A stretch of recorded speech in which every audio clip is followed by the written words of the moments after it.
another title.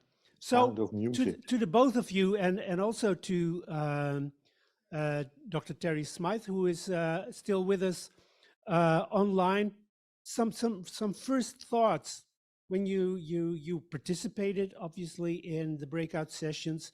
But if you hear some of the more general issues, and perhaps I can kick off the discussion with some questions or some thoughts by Dr. Evelien Buchheim, who cannot be with us today, but is joining also online. And she was wondering whether or not you think the concept of moral injury gives more space to talk about very painful and very troubling events than the sometimes very heavily loaded term of trauma, PTSD. Yeah, I do believe it gives a lot more opening. If you have a definition of moral injury, that it's actually a phenomenon that exists, it gives more of a platform to start to talk about it. Because for me in therapy, sometimes like 10 years ago, it would have taken maybe 2 years before somebody would actually first start to talk about something that was morally really complicated during the war. Lots of shame is involved. And when there's actually a definition, it's also easier for therapists maybe, or for any dialogue to create an opening. Maybe then there's less stigma or less shame. Because I'm not a psychologist, but I had a feeling that the definition of PTSS is far more strict than maybe moral injury. Is that right? Is that also why it maybe leaves more opening for a conversation? Maybe, because when it comes to post-traumatic stress disorder, you have a classification system, and that's very strict and leads to a lot of discussions, because some people are really traumatized but would not classify for a post-traumatic stress disorder, and then sometimes not get a treatment for post-traumatic stress disorder, whereas, you know, somebody is severely traumatized. And in moral injury, yeah, that's a bit more broader, so you have like a discussion, but also with the body of what that means. Yeah. To be morally injured. Yeah. So Terry, as we cannot clearly see you, do you have any comments or perhaps anything from the UK experience where either the notion of trauma or the notion of moral injury is gaining traction, is being more discussed as a more inclusive category?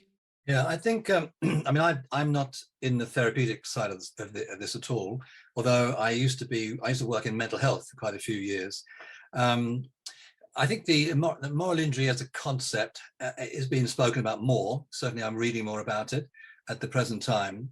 And I think there are lots and lots of morally ambiguous situations arising out of the war and the different roles that people played in the war that has certainly figured in the background of my own research. And I've got a comment on a PTSD, actually, and I'd be interested in hearing what other people feel about it.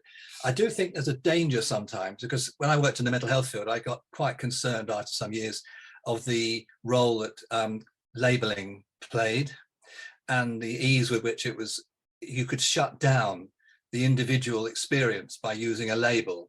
And I think, I'd really be interested whether that happens in the PTSD therapeutic field at all. I mean, I guess it doesn't in the people we've got here, but the way I see the term used in the sort of the wider society is that it can say, well, oh yes, he's got PTSD. And nobody then asks the question, well, what's your lived experience? What's going on with you? Yeah. So I'd be quite interested in knowing whether, I guess it's the sort of the dangers of labeling. I would say that's a truth. Yeah, the labeling is a huge problem. Or I should actually look in the camera without seeing Terry there. No, it's a big discussion in the psychiatric field that labeling definitely diminishes the possibility for treatment, because classification is always a problem. So what we're trying to do, we have to label, but what we're trying to do is to see the human being as you know, a whole. that's very important. So we call it differently nowadays. We call it descriptive diagnoses. So then you have someone's background, someone's life story, someone's symptoms, someone's system that people can live in, someone's strengths, predispositions. Like you take everything into account, and that's a lot more respect for the individual instead of simply having the label. Yeah.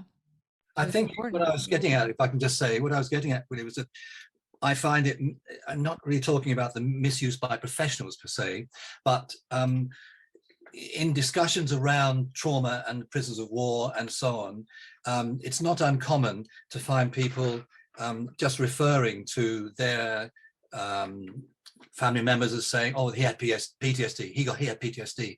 Now, there's no diagnostic input to that at all. It's just a kind of a casual labeling of somebody, and I'd worry about that, because I do think that it can just, in the wider culture, there's sort of a discourse where it's too easy to label in that sense, that layer of society, and that can perhaps lead to an avoidance of sort of following up a little bit and just inquiring about the detail of experience, which is what I'm interested in. Yeah. You know? It reduces somebody Yes. to a simple label, whereas there's so much more to a person. Yeah. Or to a family, for sure.